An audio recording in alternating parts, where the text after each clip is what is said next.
भारत में अक्सर ये सवाल उठता रहा है कि हम विज्ञान के विषयों को अपनी भाषाओं में पढ़ाने पर जोर क्यों नहीं देते हैं। अक्सर हम देखते हैं कि आपको अंग्रेजी में ही पढ़ना पड़ता है। अंग्रेजी में पढ़ने पढ़ाने पर ज़्यादा जोर आपको दिखाई देता है। ऐसा कहते वक्त हम अक्सर ये तर्क देते हैं कि जापान, कोरिया, चीन, रूस, फ्रांस, इटली, जर्मनी जैसे दुनिया के तमाम देश अपनी मातृभाषा में विज्ञान और अन्य तकनीक विषयों को पढ़ाते हैं और उनके तेजी से आगे बढ़ने के पीछे वो एक बहुत बड़ी वजह भी है। ये बात काफ़ी हद तक सही भी है।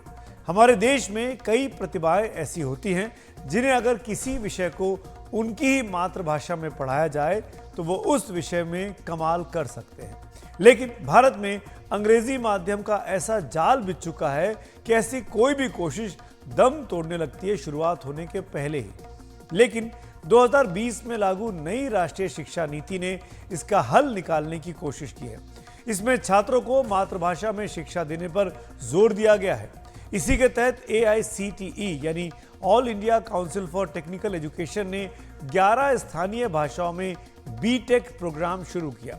ये भाषाएं हैं हिंदी, मराठी, तमिल, तेलुगु, कन्नड़, गुजराती, मलयालम, बांग्ला, असमिया, पंजाबी और उड़िया। इसके तहत साल 2021-22 में 18 इंजीनियरिंग कॉलेजों में 1140 सीटें रखी गई। इन 18 कॉलेजों में से 3 सरकारी और 15 प्राइवेट कॉलेज थे और सरकार की ये कोशिश अब रंग लाती दिखाई दे रही है। स्थानीय भाषाओं में इंजीनियरिंग की पढ़ाई ने गति पकड़ ली है। AICTE के मुताबिक यूपी, तमिलनाडु, आंध्र प्रदेश जैसे राज्यों में स्थानीय भाषा में इंजीनियरिंग के कोर्सेज में दाखिले बढ़ रहे हैं। शुरू में 2021-22 में 80% सीटें खाली रह गई थी, लेकिन अब वो बढ़ने लगी हैं। 2022-23 में सिर्फ 53% सीटें ही खाली हैं। 3 साल पहले ये योजना शुरू होने से लेकर अब तक देश के 22 इंजीनियरिंग कॉलेजों में 2580 छात्रों ने स्थानीय भाषाओं में BTech की पढ़ाई के लिए दाखिला लिया है। इन 22 कॉलेजों में से 4 सरकारी और 18 प्राइवेट हैं। हालांकि देश में इंजीनियरिंग की कुल 25 लाख सीटों के सामने ये आंकड़ा बहुत छोटा दिखाई देता है, लेकिन यह अनुभव आने वाले समय में काफ़ी खास साबित हो सकता है जब आप अपनी मातृभाषा में अपनी एक प्रोफेशनल डिग्री को हासिल करेंगे।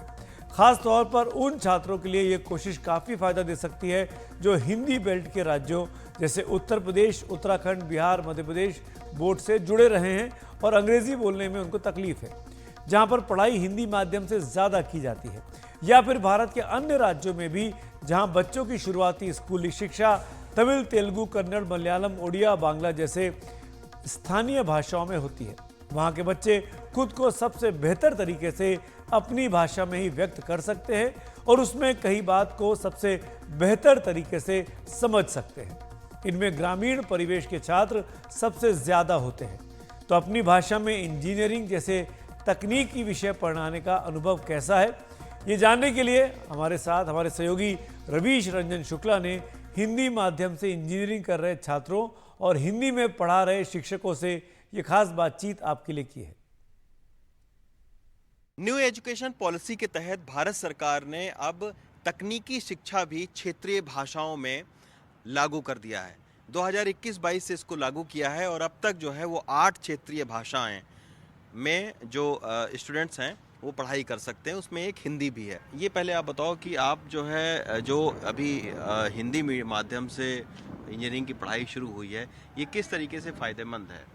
देखिए, क्षेत्रीय भाषा क्या है, जब हम अपनी प्राथमिक शिक्षा ग्रहण करते हैं तो वो क्षेत्रीय भाषा में करते हैं। बहुत से विद्यार्थी ऐसे हैं जो हिंदी भाषी होते हैं और हिंदी भाषा में अपनी प्राथमिक शिक्षा, उससे ऊपर की शिक्षा वो प्राप्त करते हैं। उसके बाद जब हम जानते हैं अपनी क्या कहते हैं स्नातक परीक्षाओं में, तो हमने देखा है कि नॉर्मल BSc है, जो ग्रेजुएशन कैसे स्नातक होता है, परास्नातक है, ये इंग्लिश माध्यम में। जैसे कि अब बहुत विद्यार्थी होंगे जो अपने हिंदी भाषी होंगे और स्नातक उसी भाषा में करेंगे। अच्छा, आप ये बताओ कि एक चीज़ ये भी कई सारे स्टूडेंट से हमारी बात हुई कि जैसे इसमें कई सारे टर्मिनोलॉजी हैं, रोटेशन है, उसको हिंदी में करने में कुछ दिक्कत आती है, अनुवाद पूरे करने में। भारत में लगभग 52 करोड़ लोग हिंदी बोलते हैं, तो वो 52 करोड़ लोग अगर अपनी मातृभाषा हिंदी में ही शिक्षा ग्रहण करें तो सोचिए हमारे भारत का स्तर कहाँ से कहाँ पहुँच सकता है। हम खुद चाहकर एक शुरुआत करें, एक कहीं ना कहीं से इस समस्या का समाधान ज़रूरी है। अच्छा, और अगर एक ओवरऑल बात किया जाए तो क्या कौन से वर्ग के सबसे ज़्यादा बच्चे हिंदी के उसमें दाखिला लेते हैं? देखिए, अधिकतर जो ग्रामीण परिवेश के बच्चे हैं उनको ज़्यादा इस तरह से दिक्कतें आ रही हैं कि वो हिंदी भाषी से आते हैं और अचानक कॉलेज में आने पर जिस तरह चकाचौंध और ये सब है। हालांकि हमें शारदा विश्वविद्यालय को थोड़ा दिक्कतें हैं कि हमारा ग्लोबल यूनिवर्सिटी है, विदेश के काफ़ी बच्चे हैं, तो प्लेसमेंट उनको विदेश में, लेकिन हमारे देश में भी इतने संसाधन हैं और इतने अपॉर्चुनिटी हैं कि उनको नौकरी के लिए बाहर खोजने की जरूरत नहीं पड़ेगा। प्लेसमेंट में दिक्कत नहीं आएगी अगर कोई हिंदी नहीं, बिल्कुल, हमारे देश में इतने संसाधन है, इतने कंपनियां हैं, हमारे देश के लोग हैं तो मूलतः हिंदी भाषी अधिकतर जो खास कर, तो उनको ये दिक्कतें नहीं आएंगी। थोड़ा मेहनत जरूर है क्योंकि पढ़ना अपने आप में सबसे ज़्यादा चैलेंज तो पढ़ना है, और पढ़ने के लिए जब संसाधन नहीं रहेंगे तो पढ़ेंगे कैसे। एक और छात्र से बात करते हैं। अच्छा, हमने देखा कि साइंस की बहुत सारी जो टर्मिनोलॉजी हैं, रोटेशन है, साउथ क्लॉक है, इस तरीके की, तो कैसे उसका हिंदी में तो बड़ा मुश्किल होता होगा समझने में। जो ऐसी टर्म्स होती है उनका हिंदी अनुवाद तो काफ़ी बड़ा होता है, ठीक है, नॉर्मली बड़ा होता है काफ़ी ज़्यादा और समझने में दिक्कत आता है। मगर हम इन टर्म्स को जो है अगर इंग्लिश में पढ़ें तो ज़्यादा बेहतर है, क्योंकि जैसे कंप्यूटर साइंस अगर हम कोई कोडिंग पढ़ रहे हैं वो तो हमें फिर उसी लैंग्वेज में पढ़नी, जैसे सी हो गया, C++ हो गया, हमें उसी को ही पढ़ना पड़ेगा, उसको हम ज़्यादा चेंज नहीं कर सकते। लेकिन ये अगर जैसे इन्हें हिंदी में भी समझाया जाएगा और वैसा आएगा तो बच्चों को जल्दी कैप्चर भी होगा कि हाँ इस टर्म का ये मतलब होता है। लेकिन अगर उन्हें टर्म्स तो यही यूज़ करनी पड़ेंगी इंटरव्यूज़ में, प्लेसमेंट्स में और कहीं पे भी अगर वो यूज़ करते हैं, जैसे कोई भी लैंग्वेज वगैरह सीखते हैं, C++, पाइथन वगैरह। अपनी भाषा में तकनीकी शिक्षा देना कितना अच्छा प्रयोग है, इस पर बात करने के लिए हमारे साथ हैं आईआईटी कानपुर के डिपार्टमेंट ऑफ मैकेनिकल इंजीनियरिंग के प्रोफेसर अविनाश अग्रवाल। प्रोफेसर साहब, मेरा पहला सवाल यही है आपसे कि नई शिक्षा नीति के बाद एक अच्छी बात ये देखने में आई है कि बीटेक जैसे टेक्निकल कोर्सेज में भी अंग्रेजी के अलावा अन्य भारतीय भाषाओं में पढ़ने वालों की तादाद बढ़ी है। भविष्य के हिसाब से इस ट्रेंड को आप कैसे देखते हैं? देखिए, दुनिया में जितने भी बड़े विकसित देश हैं उनकी सब जगह पर उनकी इंजीनियरिंग की जो ट्रेनिंग होती है वो उनकी अपनी मातृभाषा में होती है। भारत ही केवल एक ऐसा देश है जहां पर हम लोग अंग्रेजी को नेसेसरली फोर्स करते हैं प्रोफेशनल कोर्सेज में। यहाँ पर यह समझने की जरूरत है कि जो इंजीनियरिंग कोर्सेज हैं वो टेक्निकल कोर्सेज हैं। भाषा सिर्फ एक माध्यम है। अगर आप अपनी मातृभाषा में टेक्निकल चीजें सीख रहे हैं, आप इंजीनियरिंग सीख रहे हैं, तो आपका एब्जॉर्प्शन और आपका एग्जीक्यूशन वो बहुत बेहतर होता है, बजाय इसके कि कोई आप ऐसी भाषा में सीखें जिसमें आप बहुत प्रवीण नहीं हैं। तो इस दृष्टि से भारतीय भाषाओं में जो इंजीनियर ट्रेन होंगे उनके टेक्निकल स्किल डेफिनेटली उन लोगों से बेहतर होंगे जो अंग्रेजी में ये सीखते हैं और जिनकी अंग्रेजी जिनकी मातृभाषा नहीं। तो ये एक बात है जिसको लेकर के मिनिस्ट्री ऑफ एजुकेशन और एआईसीटी और भारत सरकार इन्होंने ये सोचा है कि भारतीय भाषाओं में इंजीनियरिंग की एजुकेशन कराई जाए। ये एक इनेबलिंग प्रोविजन है और इसको बिल्कुल इस चीज से कंफ्यूज ना किया जाए कि ये हिंदी में इंजीनियरिंग कराने की बात हो। ये सारी भारतीय भाषाओं की बात है और इसमें लगभग 13 भारतीय भाषाओं में इंजीनियरिंग के लिए बुक्स छपवाई गई हैं, एजुकेशन मटेरियल एआईसीटी के द्वारा उपलब्ध कराया गया है। और मुझे लगता है कि पिछले 70 साल में जब से हमें आजादी मिली है, शिक्षा के क्षेत्र में ये सबसे आमूलचूल परिवर्तन करने वाला एक कदम है जो हमारी भारत सरकार ने उठाया है। आईआईटी कानपुर में आपका अनुभव प्रोफेसर साहब क्या कहता है? देश में टेक्नोलॉजी के क्षेत्र में ये सबसे प्रतिष्ठित संस्थानों में से एक है। क्या आपको लगता है कि हिंदी माध्यम से आए कई प्रतिभाशाली छात्र टेक्नोलॉजी की पढ़ाई अंग्रेजी में होने के कारण पिछड़ जाते थे? न केवल सिर्फ आईआईटी कानपुर में बल्कि लगभग सारे आईआईटीज में हमारे देखने में ये आया है कि जो छात्र प्रतिभाशाली हैं और रूरल बैकग्राउंड से आते हैं या एक नॉन इंग्लिश स्पीकिंग तबके से आते हैं या lower strata in terms of income उस सेक्शन से जो आते हैं, उनको अंग्रेजी में चीजों को पढ़ने में समझने में काफी दिक्कतें आती हैं। पहले तो आईआईटी का जो माहौल है वही अलग होता है और ऊपर से जो प्रोफेसर साहब अंग्रेजी में पढ़ा रहे हैं वो समझ ना पाए, तो उसकी वजह से उनको यहाँ पर एडजस्ट करने की में काफी दिक्कत होती है। और इसका नतीजा ये होता है कि प्रथम वर्ष के आते आते बहुत सारे लोग जो है टर्मिनेशन लिस्ट में आ जाते हैं, उनको वार्निंग पर आ जाते हैं। और उसका जो एक मूल कारण रहता है वो उनको लेक्चर्स जो है भारतीय भाषाओं में ना होने की वजह से और सिर्फ अंग्रेजी में होने की वजह से उनकी ये दशा होती है। तो डेफिनेटली अगर हम जब ये कह रहे हैं कि भारतीय भाषाओं में पढ़ाया जाएगा, उसका कतई ये मतलब नहीं है कि जो टर्मिनोलॉजी है उसको भारतीय भाषाओं में पढ़ाया जाए। जैसे वेलोसिटी है, आप उसको वेलोसिटी बताइए, एक्सेलरेशन है उसको एक्सेलरेशन ही बताइए।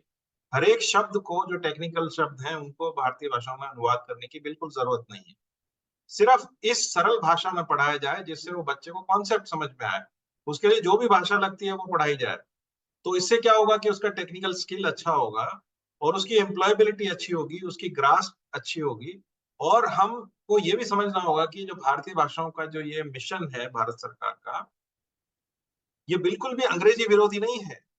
इसमें अंग्रेजी विरोध बिल्कुल नहीं है। ऐसा नहीं है कि हम सिर्फ इसमें साथ के साथ ये भी करने की जरूरत है कि फर्स्ट ईयर से लेकर के फोर्थ ईयर तक उनके अंग्रेजी के स्किल्स भी इंप्रूव किए जाएं, जिससे जब तक वो बच्चा फोर्थ ईयर में आए उसके अंग्रेजी के स्किल्स उतने ही अच्छे हों जितना अंग्रेजी भाषा में पढ़ने वाले लोगों के हों, और उसके तकनीकी स्किल्स एक्चुअली उनसे ज्यादा अच्छे हों। तो उसका नतीजा ये होगा कि हम लोग बेहतर क्वालिटी के इंजीनियर्स पैदा कर पाएंगे और वो ना केवल देश में बल्कि विदेशों में भी जाकर के सरवाइव कर सकते हैं। उनकी एम्प्लॉयबिलिटी भी जो भारतीय अंग्रेजी में पढ़ने वाले छात्र हैं उनसे ज्यादा अच्छी होगी। तो ये एक बहुत ही सोचा समझा कदम है जो भारत सरकार ने उठाया है, और बहुत अच्छा कदम। आने वाले दिनों में भारतीय भाषाओं में तकनीकी कोर्स करने को लेकर युवाओं में रुचि तेजी से बढ़े, इसके लिए क्या करना चाहिए?